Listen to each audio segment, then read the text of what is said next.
الحمد لله نحمده ونستعينه ونستغفره ونعوذ بالله من شرور أنفسنا ومن سيئات أعمالنا من يهده الله فلا مضل له ومن يضلله فلا هادي له ونشهد أن لا إله إلا الله وحده لا شريك له ونشهد أن سيدنا ونبينا وسندنا وحبيبنا ومولانا محمدا عبده ورسوله أرسله بالحق بشيرا ونذيرا وداعيا إلى الله بإذنه وسراجا منيرا أما بعد فأعوذ بالله من الشيطان الرجيم بسم الله الرحمن الرحيم ألم نجعل له عينين ولسانا وشفتين صدق الله العظيم الحمد لله আল্লাহ তাআলার ফজলত করম যে মহান আল্লাহ তাআলা আমাদেরকে নেক হায়াত দান করেছেন, সুস্থ রেখেছেন এবং পায়ে হেঁটে আল্লাহ তাআলার পবিত্র ঘর মসজিদে আসবার এবং বসবার তৌফিক দান করেছেন। এজন্য অন্তরে অন্তঃস্থল থেকে আমরা কালিমাতুল শুকর আদায় করি, সকলেই বলি জবান খুলে আলহামদুলিল্লাহ। আলহামদুলিল্লাহ। যে মহান আল্লাহ তাআলা আমাদের সৃষ্টিকর্তা, আমাদের পরিচয় হইল কি যে আমি আল্লাহ তাআলার বান্দা, এটি আমাদের আসল পরিচয়। আমি আল্লাহ তাআলার বান্দা, আল্লাহ তাআলার গোলাম। যদি কেউ জিজ্ঞেস করে যে আপনাকে, তখন আমরা কি বলি যে আমি ডাক্তার, আমি ইঞ্জিনিয়ার, আমি প্রফেসর, আমি এরকম শিক্ষাবিদ, কলামিস্ট, এই অনেক কিছু বলে। কিন্তু আমার আসল পরিচয় হইল যে আমি আল্লাহ তাআলার বান্দা। এটি আমার আসল পরিচয় হওয়া দরকার ছিল কি যে আমি আল্লাহ তাআলার বান্দা, একজন সাধারণ মানুষ, আর কিছু না। কি বলেন? সাধারণ মানুষ। সেই মহান আল্লাহ তাআলা আমাদেরকে মানুষ হিসাবে সৃষ্টি করেছেন। আল্লাহ তাআলা আমাদেরকে মানুষ বানাইছেন এবং আমাদেরকে মুসলমান বানাইছেন। বহুত বড় নিয়ামতের অধিকারী আমরা যে আল্লাহ তাআলা আমাদেরকে মুসলমান বানাইছেন। তো আল্লাহ তাআলা সব আল্লাহ তাআলাই করেন। এই আসমান জমিনের সৃষ্টিকর্তা আল্লাহ তাআলা, তো আমাদেরকে আল্লাহ তাআলা সৃষ্টি করছেন। এরা আমাদেরকে অনেক নিয়ামত দান করছেন, যেগুলো অন্য কারো দেওয়ার মতো কোনো ক্ষমতা নাই। এটা আল্লাহ তাআলা আমাদেরকে পায়ে হাঁটার মতো তৌফিক দিচ্ছেন, চোখের দেখার মতো তৌফিক দিচ্ছেন, জবানে কথা বলার মতো তৌফিক দিচ্ছেন। কত মানুষ আছে চোখে দেখে না, কত মানুষ আছে কথা বলতে পারে না, কত মানুষ আছে হাঁটতে পারে না, আছে না? জবান ঠিকই আছে, মুখ ঠিকই আছে, 32টা দাঁতও আছে, জিহ্বাও আছে, কিন্তু কথা বলতে পারে না। বুবা মানুষ আছে না, হয়তো কথা বলতে পারে না।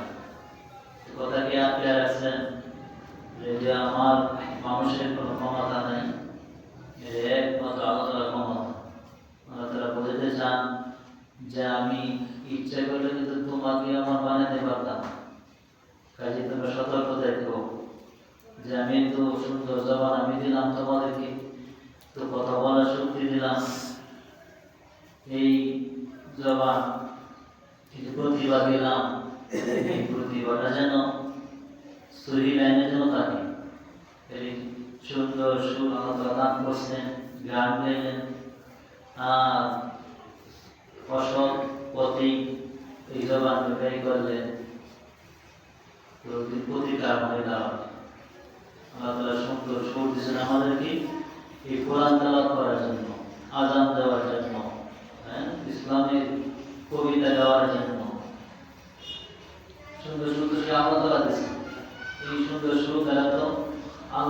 কোন কিছু করা দরকার ছিল, ওদেরকে আল্লাহ দেয় নাই।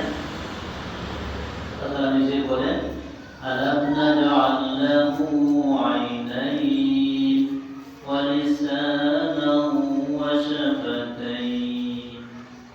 এই যে চোখকে আল্লাহ তাআলা দেয় নাই, এই ঠোঁটকে আল্লাহ তাআলা দেয় নাই, কে দিয়েছে আমাদেরকে?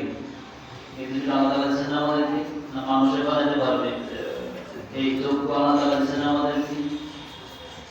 এই চোখ দুনিয়া দেওয়ার মতো কোনো ডাক্তার নাই, কোনো যন্ত্র বের হয় নাই যে আমাদের এরকম চোখের রোগ দিতে পারে। একমাত্র আমাদের দান, এটা চোখ দেওয়ার মতো দুনিয়ায় কোনো শক্তি নাই। সেই আল্লাহ তাআলার জন্য আমরা কি কতটুকু প্রতিজ্ঞা করছি আমাদের, যে আমরা এরকম আল্লাহ তাআলার নিয়ামতের শুকর গুজার না করি, আল্লাহ তাআলা তো অসন্তুষ্ট হয়ে যাবে। এই জন্য বেশি বেশি নিয়ামতের শুকরিয়া আদায় করা, যে সব আল্লাহ তাআলাই করছেন, আমাদের কোনো ক্ষমতা বাহাদুরিতে না। আমরা তো মনে করি যে আমার বাহাদুরিতে, আমার ক্যাপাসিটিতে, এগুলা আমার কলাকৌশলী হয়েছে।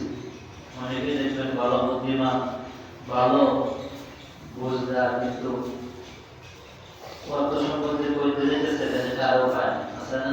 যদি আপনি আমার কলাকৌশলী থাকতো, তাহলে কি সম্পদ পেছন লাগলো, তাহলে কি করি ভগবান লাগলো, কেমনে কেমনে চলে যায়, তো 20 টাকার করো, কত কেমনে টাকার করো, কত 20 টাকার করো, বুঝলে এগুলো চাপে কত লাগাতে আল্লাহ তাআলা আল্লাহ তাআলা করে। এই জন্য আল্লাহ তাআলা নিয়ামতের শুকরিয়া আদায় করা, আল্লাহ তাআলা আমাদের যে অবস্থায় আছেন সেই অবস্থায় শুকর গুজার মতো হওয়া, বেশি বেশি শুকরিয়া আদায় করে। আল্লাহ তাআলা আমাকে এই অবস্থায় আল্লাহ তাআলা পছন্দ করছেন, যেগুলো আল্লাহ তাআলা আমাদের আসছেন, আল্লাহ তাআলার দান, আমার কোনো ক্যাপাসিটি না, আমার কোনো কলা কৌশল না, আল্লাহ তাআলা আমাকে এমন রাখছেন, আল্লাহ তাআলা আমাকে স্বাবলম্বী করবেন। হ্যাঁ, যে যে অবস্থা আছেন সেই অবস্থা কি করতে হবে? আমার শুকরিয়া আদায় করতে হবে, সবুর থাকতে হবে, অল্প দুষ্ট থাকতে হবে। তাহলে আল্লাহ তাআলা আমার প্রতি কি হবে? রাজি খুশি হবে, রাজি খুশি থাকবেন। আল্লাহ তাআলা আমাকে যেমন মুনাসিব মনে করছেন তেমন আমাকে রাখছেন। আমি যদি অল্প দুষ্ট থাকি, আমি যদি সবুর থাকি, সন্তুষ্ট থাকি, আল্লাহ তাআলা আমাকে খুশি হবেন। আর অসন্তুষ্টি প্রকাশ করি, এখানে আমার পাওয়ার পরেও আল্লাহ তাআলা কি হয়ে যাবেন? বেজার হয়ে যাবেন, অসন্তুষ্ট হয়ে যাবেন। আল্লাহ তাআলা যদি অসন্তুষ্ট হয়ে যান, তাহলে আমার সবই বেকার হয়ে যাবে, বৃথা হয়ে যাবে। হ্যাঁ, কঠিন দশা আমার হয়ে যাবে। এই জন্য আমার কি হবে? আমরা যেন কোনো আসক্তি না করি। তবে ঘটনা আছে বুখারী শরীফের মধ্যে, হযরত আবু হুরায়রা রাদিয়াল্লাহু তাআলা আনহু থেকে বর্ণিত, তিনি বলেন যে আমি হুজুর আকরাম সাল্লাল্লাহু আলাইহি ওয়াসাল্লামকে বলতে শুনছি। এই ঘটনাটা বুখারী শরীফে আছে, মুসলিম শরীফের মধ্যে আছে। তো তিনি বলেন যে নবীজিকে বলতে শুনছেন, নবীজি বলছেন যে বনী ইসরাঈলের মধ্যে 3 জন লোক ছিল। একজন ছিল কুষ্ঠরোগী, একজন ছিল টাক মাথা, মাথার চুল ছিল না, আর একজন ছিল অন্ধ। এই 3 জনকে পরীক্ষা করার জন্য আল্লাহ তাআলা একজনকে ফেরেশতা পাঠালেন। আল্লাহ তাআলা ইচ্ছা করেন যে পরীক্ষা করব, পরীক্ষা করার জন্য ফেরেশতাকে পাঠালেন, মানুষের আকৃতি দান করে পাঠালেন, যাও গেলে পরীক্ষা করো। ফেরেশতা আসলেন, প্রথম আসলেন কুষ্ঠরোগীর কাছে আসলেন। কুষ্ঠরোগী যার ফ্যাকাশে শরীর, মানুষের ঘৃণা করে না, মানুষের যে সুন্দর রং নাই, বিকৃত, তার কাছে গেলেন, কে বলতেছেন যে আপনার কাছে সবচেয়ে প্রিয় বস্তু কি, প্রিয় জিনিসটা কি? তিনি বললেন যে আমার কাছে সবচেয়ে প্রিয় জিনিস হইল সুন্দর রং, সুন্দর ত্বক। আমার যে শরীরের যে অবস্থা, বিকৃত অবস্থা, ফ্যাকাশে অবস্থা, আমি যে কুষ্ঠরোগী, মানুষ তো আমার কাছে ঘৃণা করে। আমার যদি সুন্দর শরীরটা আমার হইতো, আবার এটা আমার সবচেয়ে আকাঙ্ক্ষা, সবচেয়ে প্রিয়। তো তিনি কি করলেন? তার শরীরটা হাতে হাত ধরে দিলেন, মুছে দিলেন। তো সঙ্গে সঙ্গে তার শরীরে যা আগে কুষ্ঠরোগী নাই, ভালো হয়ে গেছে, সুন্দর রং হয়ে গেছে। সুন্দর ত্বক হয়ে গেছে। তখন তিনি বললেন যে আপনার কাছে সবচেয়ে সম্পদের মধ্যে সবচেয়ে প্রিয় জিনিস কোনটি? তো তিনি বললেন আমার কাছে সবচেয়ে সম্পদের মধ্যে প্রিয় হইল উট। উট আমার কাছে খুব প্রিয়। তো তিনি কি করলেন, 10 মাসের গর্ভবতী একটা উট নিয়ে তাকে দিয়ে দিলেন এবং বরকতের জন্য দোয়া করলেন, আল্লাহ তাআলা যেন এর মধ্যে বরকত দান করেন। এগুলো বলে তিনি আশা করলেন দ্বিতীয় ব্যক্তির কাছে গেলেন পরীক্ষার জন্য, যার মাথায় চুল নাই, যার মাথায় চুল নাই, মানুষের ডাক্তার দিতে পারে না, উপবাস করে। এই জন্য তার কাছে গেলেন, যাওয়ার পরে বললেন যে আপনার কাছে সবচেয়ে প্রিয় জিনিস কি? তো তিনি বললেন আমার কাছে সবচেয়ে প্রিয় জিনিস হইল মাথার সুন্দর চুল। যে আমার যে মাথার চুল নাই, মানুষ তো আমাকে টাকা বিদ্যুৎ করে কিনা করে, তো আমার নিজের কাছে তো ছোট লাগে। তো দোয়া করেন যেন আমার জন্য মাথার জন্য সুন্দর চুল গজায়। তো তিনি কি করেন, মাথার মধ্যে হাত বুলাইলেন, ফেরেশতা হাত বুলানোর সঙ্গে সঙ্গে তার মাথায় আবার সুন্দর চুল গজায় গেছে। সম্ভবকে সম্ভব আল্লাহ তাআলা করতে পারেন। সুন্দর চুল গজায় গেছে। তো তিনি জিজ্ঞেস করলেন যে আপনার কাছে সবচেয়ে সম্পদের মধ্যে সবচেয়ে প্রিয় জিনিস কি? তো তিনি বললেন আমার কাছে সবচেয়ে সম্পদের মধ্যে প্রিয় জিনিস হইল গরু। তিনি কি করলেন, একটি গাভী, গর্ভবতী গাভী তাকে দিলেন এবং দোয়া করলেন আল্লাহ তাআলা এর মধ্যে বরকত দান করুন। এইগুলা দিয়ে আশা করলেন। এরপরে গেলেন তৃতীয় ব্যক্তির কাছে, যিনি অন্ধ, যিনি চোখে দেখেন না। তিনি চোখে দেখেন না, তার যে কত অসুবিধা। যদি চোখ যার নাই, কোনো কিছু দেখা যায় না, চলতে অসুবিধা, কত অসুবিধা। যার চোখ নাই সে জানে। আমরা তো থাকতে চোখের কদর আমরা করি না। আল্লাহ তাআলা যে চোখ আমাকে দিচ্ছেন, এই চোখে তো আমরা কোরআন শরীফ পড়ি না, চোখে তো আমরা ভালো কাজে বেশি যাইতে চাই না।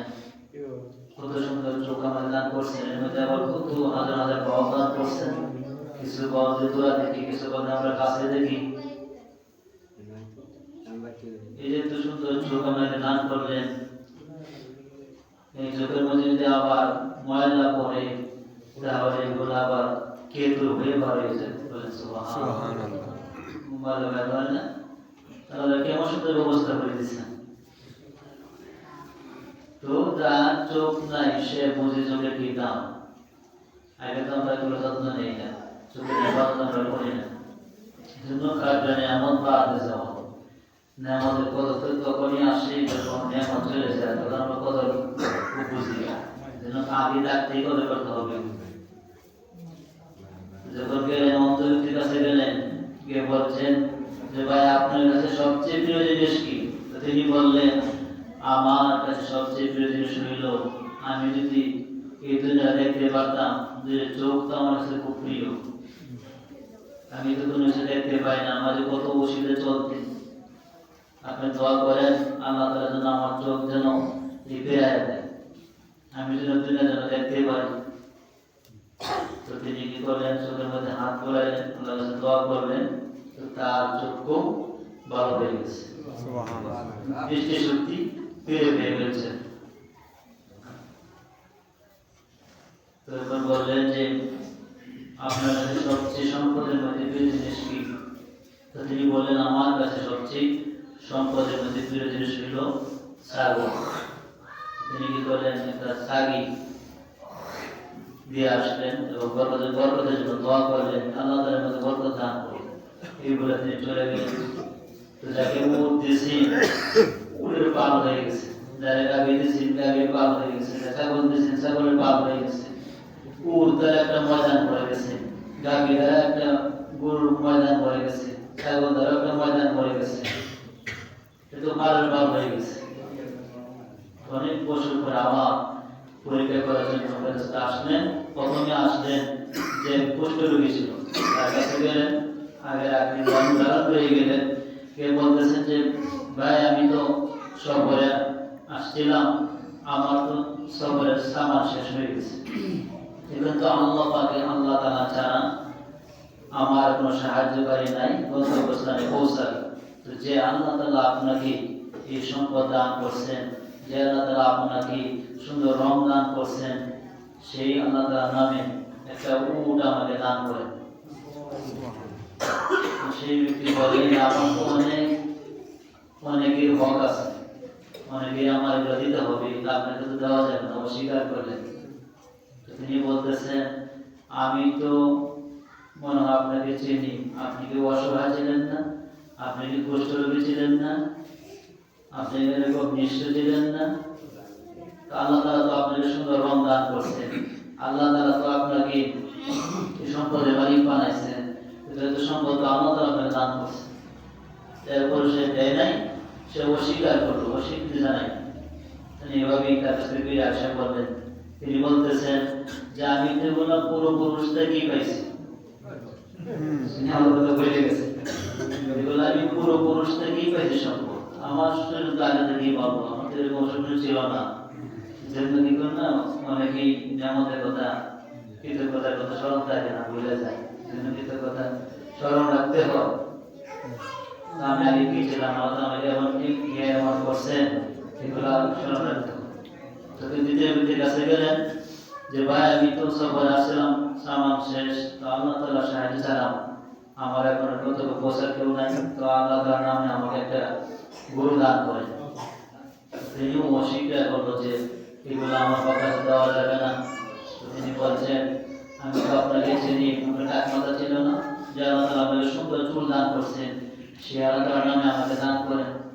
তিনি বলে যে এগুলো তো আমার আগে থেকে ছিল, আমাদের এমন কোনো সময় ছিল না, পিছনে কথা স্মরণ নেই, ভুলে গেছে, আমাকে ভুলে যায়। তো তার কাছ থেকে তিনিও অস্বীকার করলেন, গুরু দিবেন না। আল্লাহ তাআলা বুঝাইলেন যে আল্লাহ তাআলা এগুলো দান করেন, আপনারা দান করেন, আপনারা আগে করে ছিলেন, আপনারা ছিলেন, অস্বীকার করলেন। তৃতীয় ব্যক্তির কাছে গেলেন যিনি অন্ধ ছিল, তার কাছে গিয়ে বললেন যে আমি সফরে এসেছি, তো আমার যে সামান আছে সামান শেষ হয়ে গেছে, এখন আল্লাহ তাআলা ছাড়া আর কোনো সাহায্যকারী আমি নাই, যার মাধ্যমে গন্তব্যস্থানে পৌঁছতে পারি। তো যে আল্লাহ তাআলা আপনাকে সুন্দর চোখ দান করছেন, যে আল্লাহ তাআলা আপনাকে সম্পদ দান করছেন, ছাগলের বাপ দান করছেন, সে আল্লাহ তাআলার নামে আমার একটা ছাগল দান করেন। তখন অন্ধ লোকটি বলতেছে হ্যাঁ আমি তো অন্ধ ছিলাম, সে স্বীকার করতেছেন অন্ধ ছিলাম, আল্লাহ তাআলা আমাকে চোখ আবার বেড়ে দিয়েছেন, এই যে সম্পদ দেখতেছেন ছাগলের বাপ আল্লাহ তাআলা আমাকে দান করছেন। তো আপনি যে পরিমাণ আপনার লাগে, যে পরিমাণ সম্পদ আপনার দরকার, সেই পরিমাণ ছাগল আমার কাছ থেকে নিয়ে নেন, যা দরকার নিয়ে নেন, আমি বাধা দিব না। তিনি বলতেছেন এই ছাগল নেওয়ার জন্য আসে নাই, এসেছিলাম পরীক্ষা করার জন্য, তো আপনি পরীক্ষা পাস করছেন। আল্লাহ তাআলা আপনার প্রতি সন্তুষ্ট হয়ে গেছেন, আর সেই অন্যদের ব্যক্তির প্রতি অসন্তুষ্ট হয়ে গেছে। আল্লাহ তাআলা দেওয়া সম্পদ, আল্লাহ তাআলা দেওয়া জান, আল্লাহ তাআলা দেওয়া চক্ষু, আল্লাহ তাআলা দেওয়া আমাদের অঙ্গ প্রত্যঙ্গগুলি, এগুলি আল্লাহ তাআলা দেওয়া, আর দেওয়া না। এজন্য আমরা আসল পরিচয় আল্লাহ তাআলার বান্দা, আর সব কিছু আল্লাহ তাআলা আমাদের দান করছেন। এজন্য সে আল্লাহ তাআলার বেশি নিয়ামত, আর নিয়ামতের শুকরিয়া আদায় করা, বেশি বেশি নামাজ পড়া, বেশি বেশি আলহামদুলিল্লাহ বলা, বেশি বেশি আদায় করা, কৃতজ্ঞতা প্রকাশ করা। এজন্য আল্লাহ তাআলা আমাদের সব কিছু দান করছেন, সেই আল্লাহর প্রতি কি করতে হবে, আমার স্মরণ রাখতে হবে, সেই আল্লাহর প্রতি ভরসা করতে হবে, সেই আল্লাহর হুকুম আহকাম দুনিয়া থেকে আমার মেনে যেতে হবে। তাহলে কি হবে, আমার এই দুনিয়ার জীবনটা সফল হবে, আখিরাতেও আমার সফল হবে, শান্তি জীবন শুরু হবে। এজন্য আল্লাহ তাআলা আমাদের সকলকে আল্লাহ তাআলা তৌফিক দান করুন, সকলে বলেন আমিন।